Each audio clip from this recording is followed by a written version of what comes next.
میں نے بھوک لگی، بھوک جب لگی تو ہم کھانا کھانے کے لیے بیٹھے، توجہ کرنا کہ ایمان نام کس چیز کا ہے، اور خوف اس چیز کا نام نہیں ہوتا کوئی بندہ دیکھ رہا ہے تو گناہ نہ کرے، اللہ دیکھ رہا تو گناہ ہو رہا ہے، چھوٹا سا بچہ دیکھ رہا ہے تو گناہ نہیں ہے، اور اتنی بڑی ذات دیکھ رہی ہے تو گناہ ہو رہا ہے۔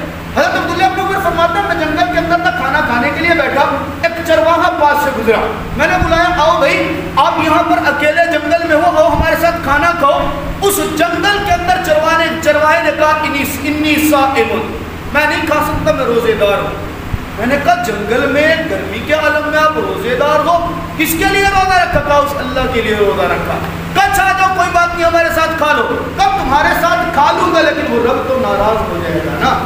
کا خوف اور دھیان توجہ، کہا اچھا آزمانے کے لیے، کہا اچھا کیا کر رہے ہو؟ کہا بکریاں چرا رہا ہوں۔ کہا ایک بکری ہمیں دے دو، ہم اس بکری کو ذبح کریں گے، گوشت بنائیں گے، گوشت بنا کر تیار کریں گے، افطاری تک یہیں پر رہیں گے، تو آنا ہمارے ساتھ آ کر افطاری کرنا، گوشت تو بھی کھانا ہم بھی کھائیں گے، جب گوشت کا ٹائم ہوگا تو بھی کھا لینا۔ کہا میری تو بکریاں نہیں ہے، میں تو چرواہا ہوں۔ کہا کوئی بات نہیں تو چرواہا ہے، مالک جب شام کو پوچھے گا بکری کہاں گئی، کہہ دینا کہ بھیڑیا کھا گیا ہے۔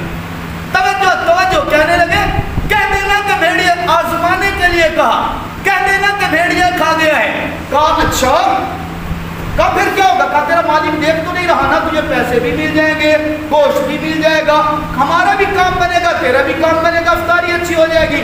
مسکرا کے کہنے لگا اچھا چلو بکریوں کا مالک تو نہیں دیکھ رہا، تمہیں بکریاں دے دوں گا، پیسے مجھے ملیں گے، گوشت کھا لیں گے، لیکن یہ بتاؤ کہ اس وقت میں این اللہ، میرا اللہ کہاں جائے گا؟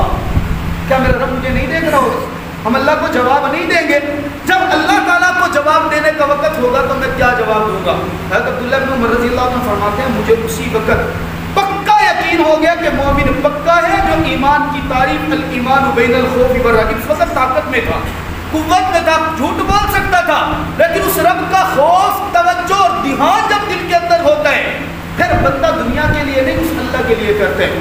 امام احمد بن حنبل رحمت اللہ علیہ کے بارے میں تو وفات قریب ہے، وقت کے چوٹی کے امام ہیں، جبل استقامت ہے، چارپائی کے اوپر لیٹے ہوئے ہیں، آخری وقت ہے، سارے شاگرد چارپائی کے ارد گرد بیٹھے ہوئے ہیں، سب کے سب بلند آواز سے کلمہ پڑھ رہے ہیں، لا الہ الا اللہ محمد رسول اللہ، شاید ہمارے استادی کی زبان سے بھی نکل آئے لا الہ الا اللہ، تو حکم بھی یہی ہے نا جب مرض الوفات کے اندر انسان ہو، نزا کا عالم، اس کو کلمے کی تلقین نہ کرو بلکہ اس کے پاس بیٹھ کر اونچی آواز سے صرف کلمہ پڑھو، اس کو نہ کہو کہ تو کلمہ پڑھ، آواز سے پڑھو تاکہ اس کے کان کے اندر آواز جائے، خود بخود زبان سے نکل آئے۔ لیکن یہ عجیب ماجرا تھا، ادھر شاگرد پڑھ رہے لا الہ الا اللہ اور امام احمد بن حنبل کی زبان سے صرف نکلتا ہے لا، اس سے آگے جملہ ہی نہیں نکلتا، یہ پھر بولتے ہیں لا الہ الا اللہ، ادھر ان کی زبان سے نکلتا ہے لا، اس کے علاوہ جملہ ہی نہیں نکلتا۔ بڑے پریشان ہو گئے کہ ساری زندگی دین کی خدمت کرنے والے، ساری زندگی احادیث پڑھنے پڑھانے والے، ساری زندگی رب تعالیٰ کے دین کے لیے قربانیاں دینے والے، آج آخری وقت میں کلمہ بھی نہیں پڑھ پا رہے، اللہ تعالیٰ خیر کرے کیا ہوگا؟ اللہ کا کرنا ایسا ہوا کہ وہ نزا کی کیفیت تھوڑی ہلکی ہوئی، تھوڑی طبیعت بحال ہوئی، سانس آیا، جب طبیعت کچھ بحال ہوئی تو موت کا وقت ابھی دور تھا، جب ہوش کے اندر ہے تو شاگردوں نے پوچھا استاد جی خیریت ہے؟ آپ تو وہ عظیم الشان شخصیت ہیں کہ جس وقت یہاں پر خلق قرآن کا مسئلہ بنا تھا، حاکم وقت نے آپ کو پکڑ کر کہا تھا مان لیجئے کہ قرآن پاک اللہ کی مخلوق ہے، ایک اکیلے امام احمد بن حنبل تھے، خدا کی قسم پورا شہر کہہ رہا تھا، بادشاہ کی زبان میں آواز ملا کر کہ ہاں قرآن اللہ کی مخلوق ہے، لیکن امام احمد بن حنبل کہنے والے تھے نہیں قرآن اللہ کی مخلوق نہیں، قرآن اللہ کا کلام ہے، اللہ کی صفت ہے، اور کلام کی عزت وہی ہوتی ہے جو متکلم کی ہوتی ہے، میں مخلوق نہیں مانتا۔ بادشاہ نے پکڑا تھا، پیٹھ کے اوپر سے کپڑے اتارے تھے، رب کعبہ کی قسم لکھنے والوں نے لکھا امام احمد بن حنبل کی پشت پر اتنے زوردار چابک لگائے گئے کہ اگر ایک چابک ہاتھی کی پشت پر لگایا جاتا تو ہاتھی کے لیے بھی زندہ رہنا ممکن نہیں تھا، اتنے سخت مارے گئے لیکن برداشت کر گئے۔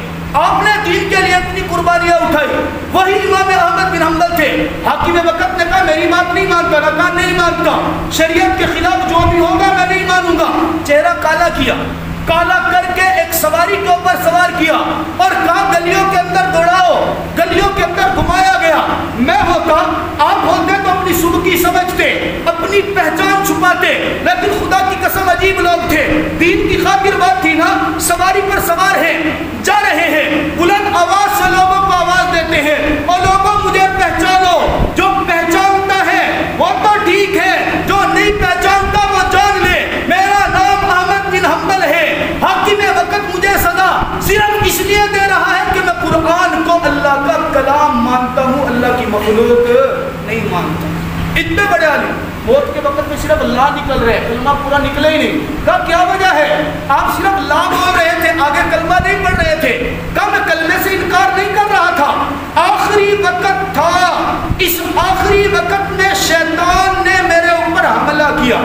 ادھر موت کا فرشتہ کھڑا ہے، ادھر شیطان سامنے آ گیا اور وہ مجھے آ کر میری تعریف کرنے لگا۔ اے احمد بن حنبل تو بڑا خوش قسمت ہے، آخری وقت میں اپنا ایمان بچا کے جا رہے، بڑی دین کی خدمت تو نے کی، دین کی خدمت کر کے جا رہے۔ کہا میں ایک مرتبہ اگر کہہ دیتا نا ہاں، میری ساری زندگی کی محنت ضائع ہو جاتی۔ وہ جو میں لا کہہ رہا تھا نا، میں اس کو کہہ رہا تھا نہیں نہیں نہیں نہیں، اللہ کی قسم میں زندگی میں کچھ نہیں کر سکا، اگر کچھ کیا ہے تو اس رب کی عطا سے کیا ہے۔ اتنے بڑے ایمان، امید اس آخری وقت کے اندر امید، اللہ میں نے کچھ نہیں کیا، جو کچھ بھی کیا تو نے کروایا ہے، یہ تو ہی کام لینے والا ہے، تیری رضا کے ساتھ کام کرنے والا۔ میں عرض کر رہا ہوں ایمان نام خوف اور امید کے درمیان، یہ تو پھر بھی انسان تھے نا، وقت کم ہے، میں آپ کو واقعات پورے سنا نہیں سکتا، یہ تو پھر انسان تھے، عالم تھے، مجدد وقت تھے، امام احمد بن حنبل تھے، یہ میرے نبی کے صحابہ۔ میں آپ کو نبی کے زمانے کا وہ واقعہ سناتا ہوں۔ انسان نہیں ہے، جانور ہے، اشرف المخلوقات نہیں ہے، حیوان ہے۔ میرے آقا کے سنہری دور کا سنہری واقعہ، ذرا دل پر ہاتھ رکھ کر پورے واقعے کو سنیے گا۔ آقا میرے ایک مرتبہ مجلس میں بیٹھے ہوئے ہیں، آپ علیہ السلام کی محفل میں ایک صحابی آئے، یا رسول اللہ آپ کے پاس ایک شکایت لے کے آیا ہوں۔ بولو کیا شکایت ہے؟ آقا میرا ایک اونٹ ہے، میری روزی کا ذریعہ بھی وہی ہے، میں اور اونٹ دونوں ایک دوسرے کے ساتھی بھی بہت اچھے ہیں، میں اس کے اوپر وزن لاتا ہوں، وہ میرا وزن اٹھا کے دوسری جگہ لے کر جاتے ہیں، وہ میرا تعاون کرتا ہے تو میرا وزن اٹھاتا ہے۔ آقا میں بھی اس کا تعاون کرتا ہوں، کھانے کے وقت میں اس کو کھانا دیتا ہوں، پانی کے وقت میں اس کو پانی پینے کے لیے دیتا ہوں، اس کا بڑا خیال رکھتا ہوں۔ کہا پھر معاملہ کیا ہے؟ آقا شکایت یہ ہے کہ رات کو جس وقت میں سوتا ہوں نا، میری جب آنکھ لگ جاتی ہے، وہ اونٹ بڑی عجیب و غریب قسم کی آوازیں نکالتے ہیں، اور ایسی دردناک آوازیں ہوتی ہیں کہ میری آنکھ کھل جاتی ہے، سارا دن کام کی مشقت ہوتی ہے، اور رات کو اس کی چیخ و پکار ہوتی ہے اور مجھے سونے نہیں دیتا۔ آقا آپ کو زبان، جانوروں کی زبان جانتے ہیں، آقا میں درخواست لے کر آیا، میرے اونٹ کو سمجھائیے ذرا، یا میرے معاملے کا کوئی فیصلہ کیجیے تاکہ وہ مجھے رات کو سونے دے دے۔ اب سنیے گا، آپ علیہ السلام نے مالک کی شکایت سنی، ہم ہوتے تو یک طرفہ سن کے فیصلہ کر چکے ہوتے، بس یوں کر دو، اس کو بیچ دو یا ذبح کر دو، گوشت کاٹ کے کھلا دو، جب نہیں رہ پا رہا ظاہر ہے یہی فیصلہ۔ آپ علیہ السلام نے فرمایا نہیں، آپ تو مدعی ہیں نا، ان کے خلاف آپ نے دعویٰ کر دیا، شرعی طور پہ میں مدعی کی بات بھی سنوں گا، مدعا علیہ کی بات بھی سنوں گا، جو بات ہوگی وہ بعد میں کریں گے۔ کب اونٹ کو بلاؤ، اونٹ کو لایا گیا، اونٹ کے سامنے کہا آپ کے مالک نے آپ کی شکایت کی ہے اور آپ اس کو رات کو سونے نہیں دیتے، آپ اس بارے میں کیا کہنا چاہتے ہیں؟ توجہ کرنا۔ اونٹ بولا، میرے پیغمبر نے زبان سمجھی، اور خدا کی قسم اونٹ کی بات سن کے حیران ہو جاتا ہے انسان۔ اونٹ کہنے لگا آقا یہ میرا مالک ہے، میرا بڑا اچھا ساتھی ہے، میں اس کا بڑا اچھا ساتھی ہوں۔ آقا فرماتے ہیں تجھے اس سے کوئی شکایت؟ کہا نہیں یا رسول اللہ۔ کہا تجھے کھانا نہیں دیتا؟ کہا دیتا ہے۔ کہا پینے کے لیے پانی نہیں دیتا؟ کہا جی دیتا ہے۔ کہا وزن زیادہ تو نہیں لاتا؟ کہا نہیں یا رسول اللہ، میری کیپیسٹی اور میری ہمت کے مطابق لاتا ہے۔ کہا جب تجھے اس سے کوئی شکایت نہیں، اس نے تیرے اوپر ظلم بھی کوئی نہیں کیا، پھر تو رات کو اسے سونے کیوں نہیں دیتا، آوازیں کیوں نکالتے ہیں؟ سنیے گا جملہ، اونٹ کہنے لگا یا رسول اللہ معاملہ یہ ہے، یہ میرا بہت اچھا مالک ہے، میرے ساتھ تعاون بہت کرتا ہے، سارا دن محنت مشقت کرتا ہے، شام کو جس وقت گھر آ جاتا ہے نا آقا، یہ سارا دن کا تھکا ہوتا ہے، نماز مغرب پڑھ کے کھانا کھا کے چارپائی پہ لیٹتا ہے، سارے دن کے تھکے ہونے کے باوجود یہ تھکاوٹ کی وجہ سے مغرب کی نماز پڑھ کے سو جاتا ہے۔ آقا میں اس کا ساتھی ہوں، تھکا میں بھی ہوتا ہوں، نیند مجھے بھی آتی ہے، میں رات کو انتظار کرتا ہوں شاید یہ اب اٹھ کر عشاء کی نماز پڑھے، شاید یہ اب اٹھ کر عشاء کی نماز پڑھے، لیکن جب ٹائم زیادہ ہوتا ہے آقا مجھ سے برداشت نہیں ہوتا کہ جو میرا مالک میرے ساتھ اچھے معاملات کرتا ہے، جو میرا مالک میری خیر خواہی کرتا ہے، جو میرا مالک مجھے کھانا پینا ٹائم پر دیتا ہے، اس نے عشاء کی نماز نہیں پڑھی، سو گیا۔ آقا یقیناً کل جب رب تعالیٰ کے دربار میں پیشی ہوگی میرا اللہ اس سے پوچھے گا تو نے عشاء کی نماز کیوں نہیں پڑھی، اس کو سزا ملے گی۔ ممکن ہے یہ اس سزا کے وقت میں میری شکایت کر دے یا میرا رب مجھ سے پوچھ لے تو بتا نا سارا دن اس کے ساتھ ہوتا تھا، یہ تو تھکاوٹ کی وجہ سے سو گیا تھا، عشاء کی نماز کا وقت تھا تو نے اس کو عشاء کی نماز کے لیے اٹھایا کیوں نہیں۔ آقا میں اس لیے زور زور سے آواز لگاتا ہوں، مجھے اس رب کا خوف آواز لگانے پر مجبور کرتا ہے، کہیں اس کی نماز چھوٹ گئی، نماز قضا ہو گئی، نماز یہ نہ پڑھ پایا تو کل جو سزا اس کو ملنی ہے وہ سزا میرے اوپر بھی جاری نہ ہو جائے۔ آقا اس رب کے خوف کی وجہ سے میں بار بار آواز لگا کر اس کو نماز کے لیے جگاتا ہوں۔ اندازہ کیجئے ایک اونٹ میرے اللہ کے خوف کو دل میں رکھتے ہوئے اپنے مالک کو نماز کے لیے اٹھا رہے، جہاں اس سے اور بہت ساری چیزیں سمجھ میں آتی ہیں۔ ایک یہ بات بھی سمجھ میں آئی نا کہ نماز کو چھوڑنے والے کا انجام اچھا نہیں ہے، نماز کو وقت پہ نہ پڑھنے والے کا انجام اچھا نہیں ہے۔ ظاہر ہے ایسی تو کوئی سزا ملے گی نا کہ انسان تو انسان، ایک حیوان بھی میرے رب کے پکڑ سے خوف کھا کر اپنے مالک کو جگا رہے۔